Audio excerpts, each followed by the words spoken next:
Hello and welcome back to The Give and Go. I'm your co-host Reynoso here with my boy Soltero. What's up, y'all? Let's talk CONMEBOL.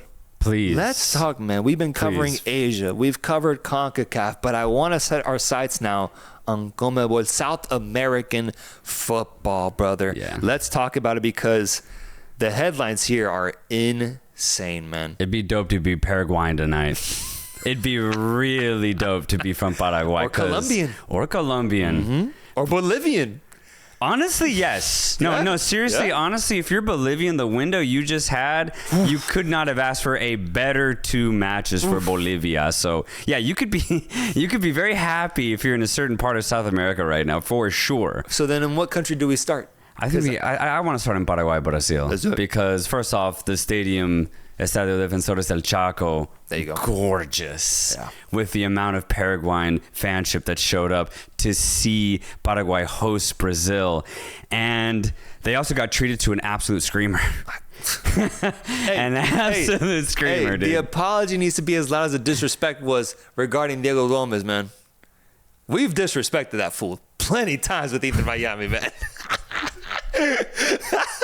And that was a banger, dude. When he made it, I was like, is that the Gomez that I've been criticizing for years, man? He's developed. Absolutely, I think our criticism man. at the time were very fair. Yeah, and very fair. Maybe he took it upon himself to grow. Yeah. After those criticisms. Exactly. I really thought he was a liability in that midfield for Inter Miami, but now he was. Keyword on was. God.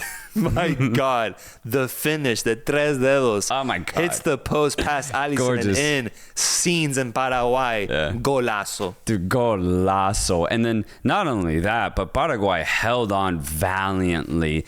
Brazil were able to craft, I would say, at most just a couple of half chances. Nothing truly concrete. Paraguay always posing threat with their speed and pace out on the wings. And then also they have this new striker, Pita, which I really like. He plays in Brazil for Coritiba, and I just like the presence that he gives Paraguay. Paraguay for a long time have not had a true number 9, and although Pita might not be the most clinical type of striker, he at least poses the presence of one. And so as center backs, you have to watch where he's going. So I think just his presence in the starting lineup has drastically improved Paraguay's offense, so I love it. You add in the fact that Paraguay's defense recently has really shown up. They got a fantastic draw against Uruguay in Montevideo in their last game. I think Paraguay are riding a really good wave right now. No, congratulations to Paraguay. This is the first time they beat Brazil since 2008. It's been 16 years. Oh my God. 16 years. That's why. No, this deserved. They played fantastic today. Dude, if you're 15 years old, you've never seen this happen. In Paraguay. That's what this is. Like, this is monumental. This is huge. Yeah. This is big. No, it's crazy, dude. This is a huge victory to them. If we have any Paraguayans following us, congratulations. Drink up, celebrate, because you just beat Brazil. But this has been a trend that has been going on for the past 2 years, I would say, where teams that don't usually beat or compete with Brazil do so. Costa Rica did this just a few months ago. They didn't win, but they competed against Brazil. Yeah. You can go through all of South America now at this point, and you can find a match where Brazil underwhelmed and the opposing team actually got points from them in a surprising setting. And it's because this Brazilian team has to be officially the worst team that we've ever seen in our history regarding Brazil.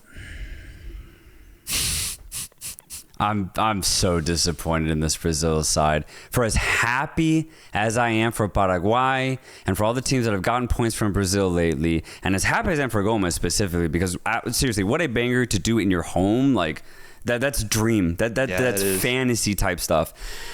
But I am just as equally disgusted by Brazil's performances since the 2022 FIFA World Cup. This is pathetic at this point. Like, I've been willing to give them some sort of leeway as far as like, okay, well, they got disappointed, disheartened because of the World Cup. Yeah. Like, I'll give them time. Penalty shootout. Yeah, exactly. Oh, yeah. I will give them time to grieve, to kind of reset themselves as a nation, as teammates. But now that we're this far into the World Cup qualification and they still look just as bad as they did immediately after the World Cup, I'm like, okay, well, this isn't grieving at this point. This is their identity right now. Like, this isn't a temporary stage for them. And it is a really poor one. And I'm really upset by it too, because their talent level is just too high to be playing this bad. You can't perform this poorly when you have this amount of talent, not just in Brazil, but all across Europe. And then you add in the idea that you have Vinicius Jr. on your side starting every single game, and he can do nothing about it. So for me, I'm just very disappointed all around with Brazil. They're playing the worst football I've ever seen a Brazilian national team ever play. And I know they receive a lot of criticism just in general, but dude, they got to fix something. Or like, I'm not saying they're gonna miss a World Cup, but this is just pathetic. If you consider yourself to be an historic nation in the world of football, you cannot be playing this poorly. Dude, I think if you're a Neymar fan, I think there's a genuine argument to be had that Neymar himself has kept this nation from embarrassing themselves for the past 10 years, dude. Because if you focus in on the results that they've had when he isn't on the pitch, it is terrible, bro. That 7-1 loss to Germany happened the one game in the World Cup in 2014 that he didn't play. This whole Copa America cycle that we saw happened when he didn't play. And honestly, you could maybe even link the poor performances from Brazil to Neymar's injury, where he's been out for more than over a year now. Oh, yeah, you could. Imagine, at this point, you can. The way he was trying to carry them through that Croatian match and ultimately fell short in the penalty shootout, but it was Neymar who scored the goal to give them the lead in extra time.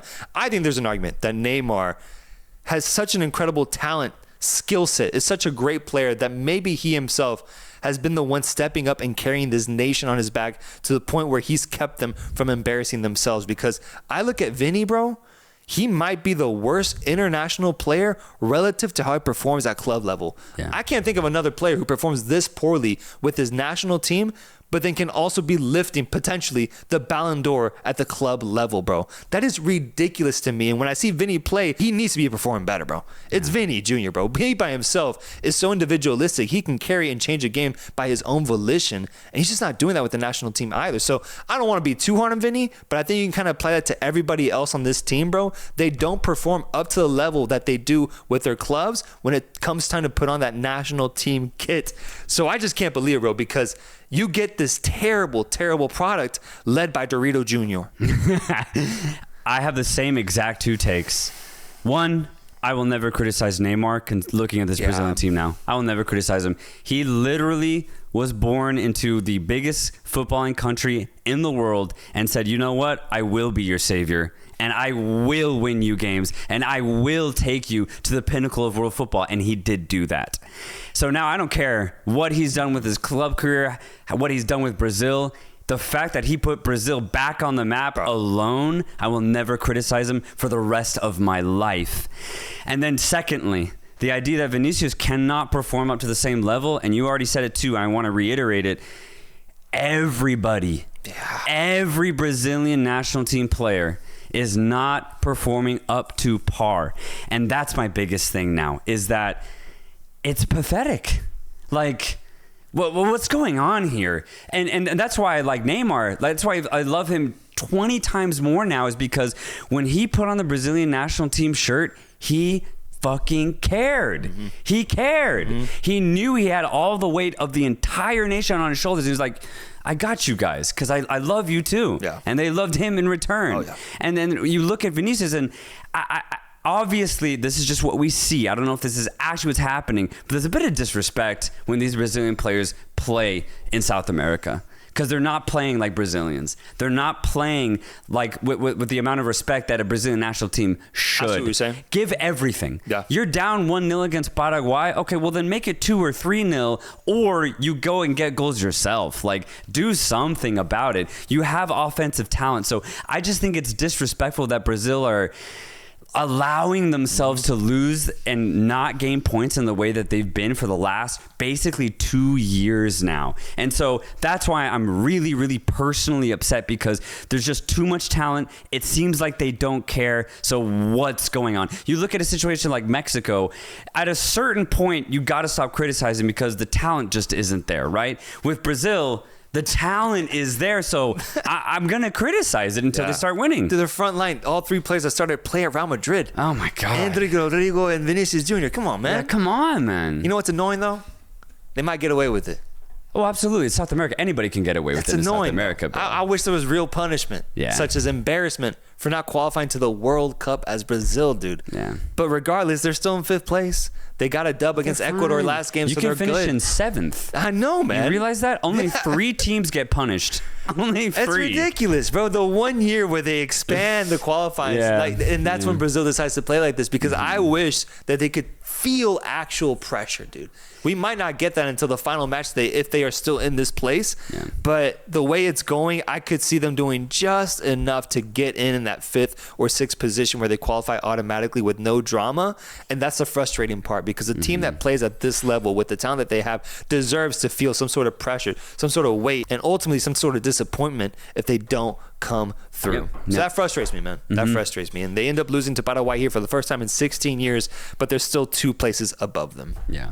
And for Paraguay, just to finish on a high note here, so it's not too depressing, dude. They've turned it around really quickly. And I really want to... You think they turned it around? I do think so. Because these 2 performances, I also watched the Uruguay game. They actually look completely different.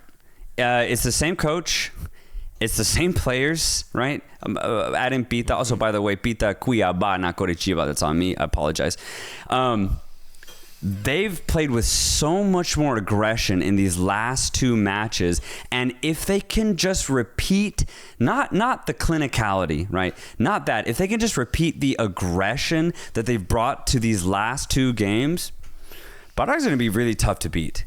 And the way Enciso has been playing for Paraguay. We talk about players stepping up to the national stage. For Brazil not doing that, Enciso's the exact opposite. He was the only good player for Paraguay at the Copa America, and it was clear how good he was. He has maintained that. I think he's gone to every Paraguayan teammate. He's been like, please show it for me because I'm showing up. And the thing is, they finally have. And Ciso's cooking with this Paraguayan side. He's getting the ball in the middle of the pitch. He's getting out wide. He's dribble penetrating. He's feeding. He's doing everything. But he's actually being effective with his play. And Ciso's a must watch if you're watching solely South American World Cup qualifying football. Oh, yeah. Paraguay, I mean, definitely they're playing better than what they were at the Copa America. I want to hold off on them being past the rebuilding process. I don't think they're there yet, man. If they play like this, they are. I think if they play out this one more window, then I'll be on board. But okay. I think they got convenient scheduling here against a Brazilian team that is the worst one we've ever seen, continuing their terrible trend, and an Uruguayan team who we'll talk about, who I think is kind of shell-shocked from what happened at the Copa America and disappointed in 2 straight matches in this international window as well, not being able to score a single goal, especially against Venezuela, who just got mollywopped by Bolivia, by the way. So that's why I'm going to hold off. Let me see how Paraguay does and their next international window. If they perform at the same level, I'm on board because I do like players like Julio Enciso. I do like the squad, and after the way that I saw their fans support them today, I like the support they have behind them. They can make a run at the World Cup, and they can get in at 7th or 6th spot potentially. I just need to see a little bit more consistency is all from here on out. Agreed. Let's move on over to another match that happened today with Bolivia defeating Chile 2-1, not at home. Not at home, dude. That's the biggest part of this. Not at home. Chile allowing this victory to happen in their home soil after Bolivia just got a 4-0 victory, I believe, against Venezuela as well. Bolivia, one of the teams with the best international window in all of world football this past week, dude. Incredible. 2 super important victories that keep them now in the race for World Cup qualification. I just can't believe it.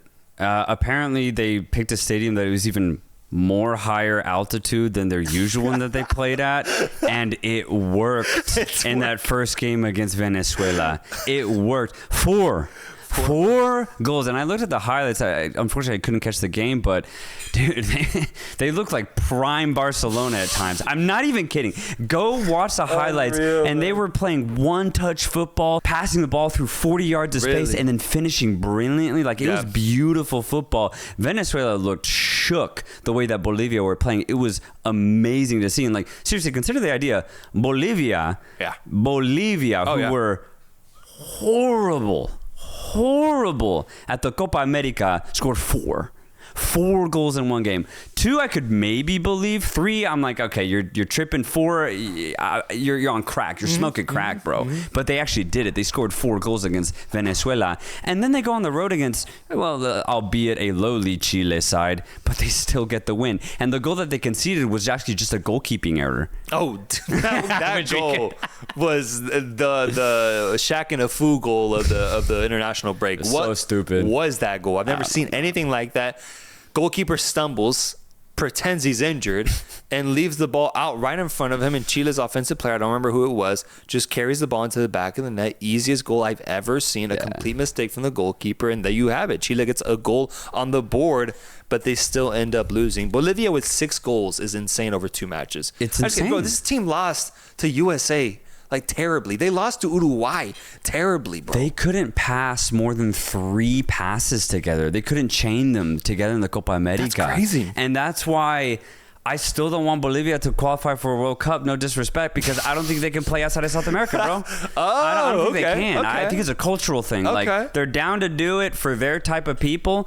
You get outside of that, and they're like, nah, we're good. We don't want to be here. American soil. Man. They're disinterested, man. They're disinterested because it is night and day the level of play that Bolivia have shown at the Copa America, not just this last one, but at the last 4 Copa Americas versus how they've played in this window. And honestly, even in the last cycle, Bolivia were still had a chance going in the last, like, let's say 4 rounds. So Bolivia loved playing in South America. That's all I can say. But when it comes down to a tournament style, Bolivia just had no idea what to do. Maybe that's why we see poor Copa Americas, poor World Cups. Maybe that's it. Maybe that's why.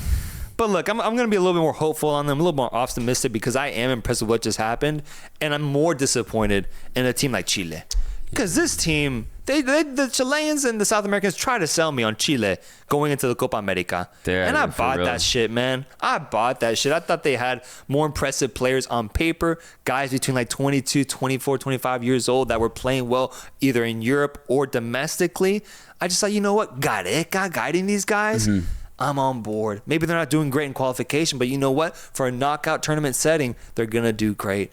And I would consider the Copa America a little bit of a disappointment overall at the end of the day with what I thought would happen, man. I really would. And then now you follow it up with a 3-0 loss to Argentina in their first game, and then a 1-2 loss to Bolivia at home. I'm out on Chile, dude. I'm out, and especially now that they're in 9th place in qualification with 5 points, 4-point gap now between them and the next team in 8th place. This is trouble for Chile because now they're going to need to get results from here on out. They're in the danger zone, and I want no part in it. Yeah. No, I'm completely with you.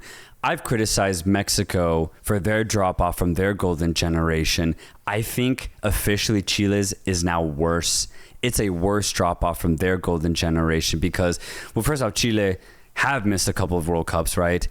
And the way that they're playing right now, even though the World Cup is expanded, they are going to miss another World Cup. That says a lot. And that's bad. Yeah. That's really bad when you get 6 automatic spots and a 7th playoff spot, and Chile won't even be in that spot. And I think that's really indicative of how poor Chile really are. So, yeah, I just want to make it very clear here right now, this is terrible for Chile. And I really want to point that out because looking at these last couple games and watching the game today against Bolivia, they really only have 11 players. And if any one of those 11 players is out of form, they have 0 backup. They can't change anything. Of course, there's substitutes, but there's a massive drop-off in quality. And so similar to how, we kind of criticize Liga MX as a corporation and how they've failed to really build the next generation of Mexican footballers.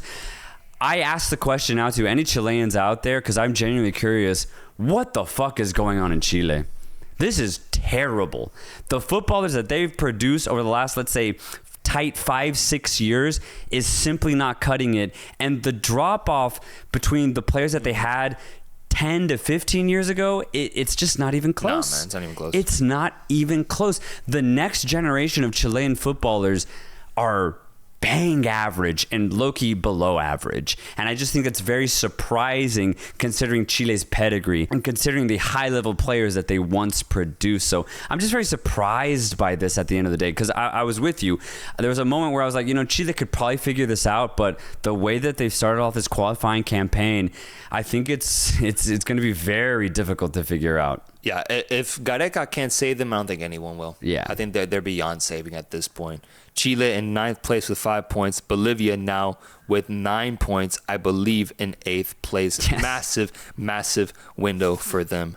Another team that had a really big window was a team that continued the success that they had at the Copa America in Colombia, who go on to defeat Argentina in a Copa America final rematch at home, by the way, in an insanely crazy designed stadium where they had players' jerseys up in the stands. Yeah. Colombia defeats Argentina 2-1 with a James Rodriguez goal and assist and game-winning penalty, and they take down the Copa America winners as they gain more points in the build-up to securing their World Cup qualification spot. Yeah, this is just rinse and repeat for Colombia. They were able to remain undefeated in qualifying as they got a last-second draw in their last game. And then they beat Argentina, Copa America champions, in this game in Colombia. Is fantastic.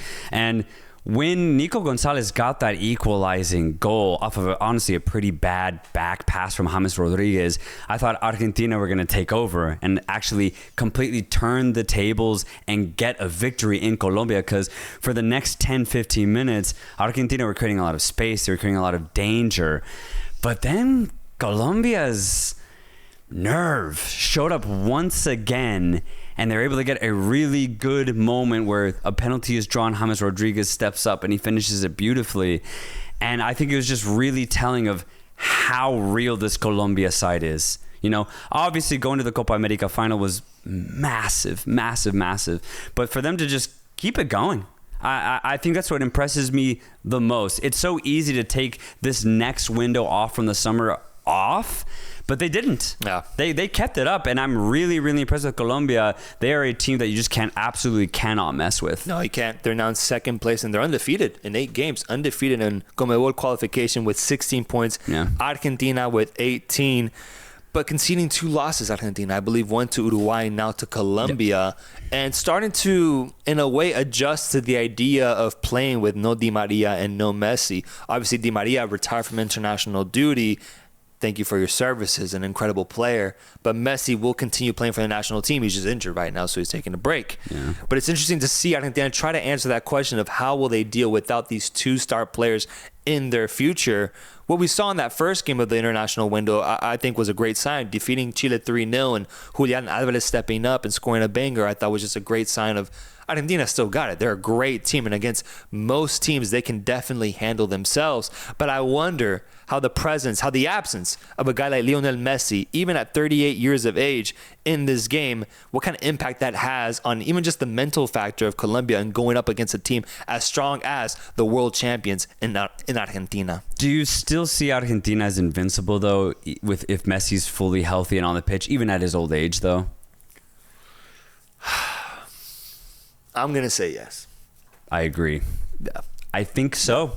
I think, obviously, we know that he doesn't have the same athleticism, but what we saw at the Copa America just a couple months ago, I think if Messi is on the pitch, yes, it's a massive difference. And it's one that can get Argentina all the way to another World Cup final. And so that's why I think some of these games are going to be weird to analyze for Argentina, because obviously the replacement is Nico Gonzalez. It's just not the same type of player. Even at Messi's older age, the passes that he can pick out and the rhythm that he can play the game is unlike any other player, even now. Yeah. So I just think that Argentina, yes, this is a loss, and they did get the loss against Uruguay, but I think, honestly, they're going to be fine. And I think they proved that at the Copa America, because they did not play up to par of themselves, and they still won the whole thing. So I think for Argentina, this is just going to be another qualifying campaign that they just deal with. Yeah. But, nothing new. I still think they're an elite team for sure. It sounds like a dumb argument, I know, but I really think, like, the aura factor of Messi is so strong, dude. Yeah. Like in the build up to a final, like Colombia, who hadn't been to a final in the Copa America for so long, chasing their first Copa America in like 20 plus years. Yeah. I think just hearing, Messi's going to be on the pitch. Messi's going to be there. Messi, World Cup champion Messi, all these things. And just seeing him across the pitch, even though he was ultimately at like 30-40%, didn't even play that well. Yeah. And same with the Argentine national team. They didn't even play that well, in my opinion. They were like at 80% of full potential in that tournament. I feel like these things get in players' heads, and it matters because of Messi's aura. I really do. The history, the power that the name has, I think is just super impactful in how a team prepares to face off against Argentina, especially in a competitive knockout big stage setting. And then you add in the fact that it's Messi, that the technique is still there, that still there. The IQ is still there, that he could at any moment pull something incredible out of nowhere and win a game. I think that's always going to be with him until he's an old man. Like you might be playing bingo with him at 70, and he might just out of nowhere start juggling. So I really think that's why I'm not worried about Argentina losing a game like this. But it will happen because Messi will be absent in more games, I believe, going into the future until it's time to actually show up. We got Ecuador defeating Peru at home 1-0 to maintain 4th place in the rankings right now. And Peru, my poor, beautiful Peru, in last place as they continue to struggle in the CONMEBOL World Cup qualifiers.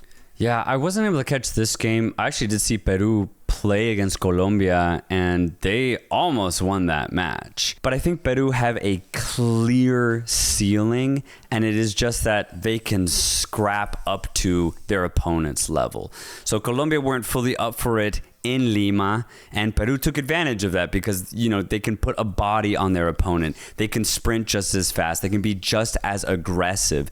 And if they get maybe a little lucky in the box, they can also get a goal. And that's what happened against Colombia. But it was still a bit of class from Luis Diaz that got Colombia back into the match, and the game ended 1-1.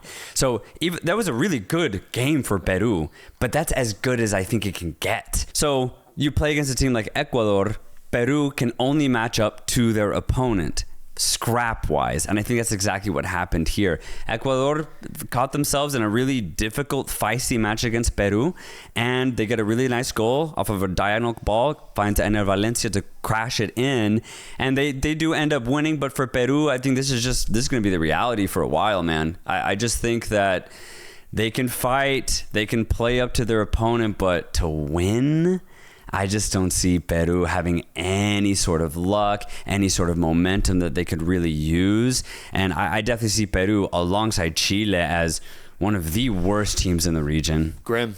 It's grim. Just, they just grim. Can't, they have nothing to really go off of. Mm-hmm. I'm just going to focus on Ecuador, if I'm being honest. Yeah. When I think about the level that they're at, what we saw from the Copa America, I think 4th place is like the perfect spot for them in terms of how I rate them in CONMEBOL.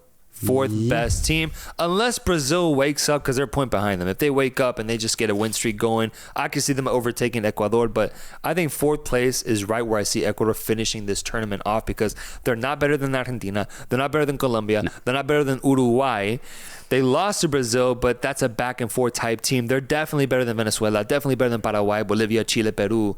I think that's the spot for them. So we're going to see them defeat teams, lower teams like Peru, and then maybe play a tighter match against Argentina, Colombia, and those teams. But I think this is where they're going to be destined to finish. And so I think just another expected window here for Ecuador as they currently maintain that 4th place spot for themselves. And then the last match we had today was between Venezuela and Uruguay.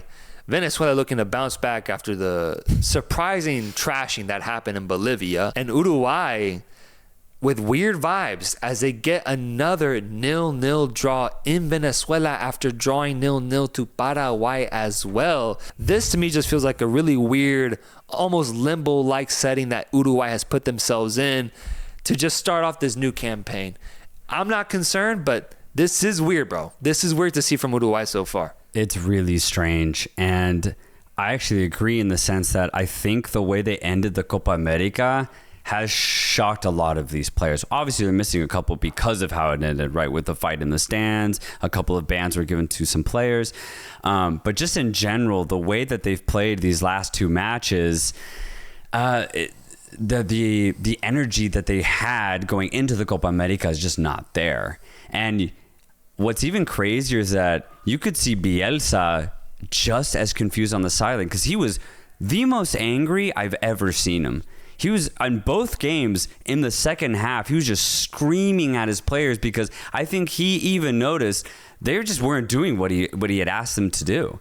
And I do think that is very telling, because Uruguay's whole shtick going to the Copa America is that they're a system team. They had a very specific strategy to approach every game. And if they're not sticking to that strategy, then I think things fall apart. And they should have lost this game against Venezuela today. Venezuela had so many opportunities in that second half. The amount of headers that went just a yard wide of the post was ridiculous. They just couldn't finish. That's it. If Venezuela were just a little bit more clinical on the day, they would have scored at least 2 goals and would have won this game. So Uruguay should count themselves very lucky that they didn't lose. Crazy. And Venezuela, just finish. Just got to finish those chances, and they should have earned 3 points. 20 shots, bro. Yeah. Venezuela had 20 shots to Uruguay's 8. Yeah. They should have won. They should have won. What? But it is kind of shocking how much Uruguay have dropped. It's very strange. I do think they can pick it back up, right? You know, once you get all the players that were banned back into the lineup, back into playing Bielsa's system, I think it's huge. So I'm not going to go into the dire situations that have gone with Brazil, for example, right?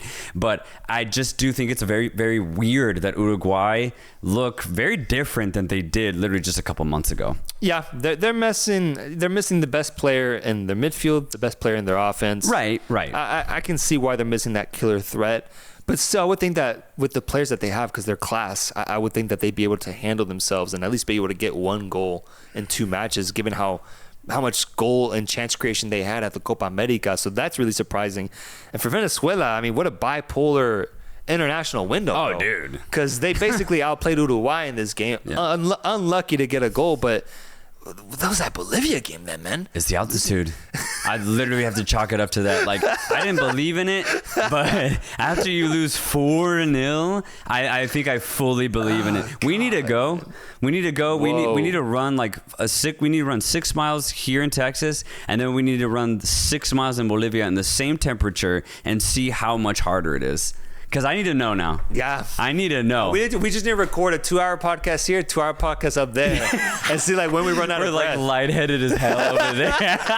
No, if seriously. I felt that, then I would legit sympathize with these players. Yeah, same. And I would give Bolivia credit for what they have, dude. Because that's a fortress then. Yeah. And I understand they won a Copa America by hosting it there at one point in the 60s, I believe. Like, it is crazy. I just didn't think it would come into play against Venezuela, who, before this international break, was playing great football, especially at the Copa America, man. Yeah. And I think Venezuela, minus the inexperience, are on the same par as Ecuador. Especially after the Copa America appearance a couple months ago. I think they have the same type of offensive threat as Ecuador. And to me, Ecuador actually kind of disappointed me in the Copa America. So I think Venezuela could find themselves close to that 4th place finish, qualify for their first World Cup. I think this could be huge. But I think a big factor for Venezuela for the rest of the campaign is, can they be consistent? And I do understand it's very hard in South America, considering the very drastically different road conditions. This is how they look. They're in 6th place right now with 10 points. They're right in contention for that 4th place spot. And let's just look at the table overall. Argentina in 1st with 18 points. Colombia in 2nd with 16. Uruguay in 3rd with 15. Ecuador in 4th with 11. Brazil in 5th with 10. Venezuela in 6th with 10. Paraguay in 7th with 9 points. Bolivia in 8th with 9 points. Then there's a gap. Chile in 9th with 5 points, and Peru in 10th with 3 points. Damn. Sheesh, man. Yeah. Sheesh. CONMEBOL World Cup qualifiers are fully in effect, and we'll be back next month for another round of World Cup coverage here in the South American region. Make sure to comment, like, and subscribe. We'll see you guys next time. Peace.